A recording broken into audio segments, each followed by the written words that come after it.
9:30, precisely. We're off, we're running, and yes, we are up. 50 points in the first couple of seconds of business. We're going to go up about 170. Jolene Kent is here, so is Todd Horwitz, and Mike Murphy here in New York. Again, I'll ask that question again.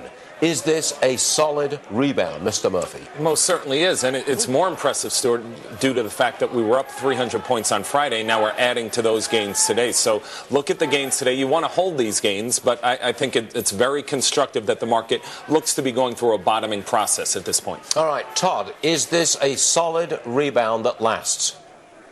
Good morning, Stuart. Mr. Murphy, absolutely not. This is a short covering rally. The rate of change has been straight up.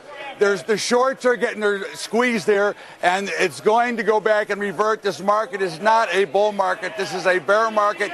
We're going to see much lower prices, and this is a great opportunity to sell right here. I've been selling all night since last night because this market has no chance to go much higher than here. Mr. Murphy. I love the crystal ball from Todd, but, I want to keep an eye on financials here. Aside from energy, you had news last week out of J.P. Morgan. You have upgrades this morning in the financial sector. Look at the financials. If they can catch a bid and recover after this steep decline, I think, Todd, big if, Todd. I don't have the crystal ball you do. I have no certainties, but I look at this. If the financials do rally, I think this market, the correction is over and we go back higher. All right, hold on a second, everybody. I want to talk about the price of oil because Saudi Arabia, Russia, Venezuela and Qatar have agreed to a production freeze. I believe that's contingent upon Iraq and Iran not raising their production levels. But look, a freeze, Todd, is nothing like a production cut. It is a freeze.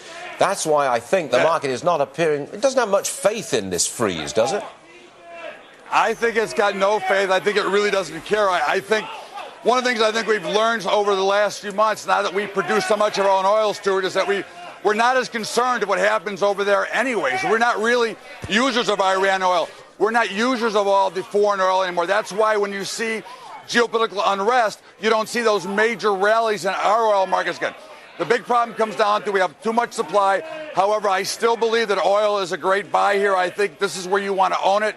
No matter what they do, no matter what restrictions you see, one day we're going to wake up and imagine the oil is going to be gone. We're going to be wondering where all the oversupply went to. Somehow it will happen. I think this is a great buying opportunity in oil here. Wow, he's out on a limb, this lad. He says sell stocks and buy oil. How about that? 29.45. Note from you? Certainly has a point because earlier this morning, oil was up 6% and the confidence just is not there. We're down to flat again. We've got this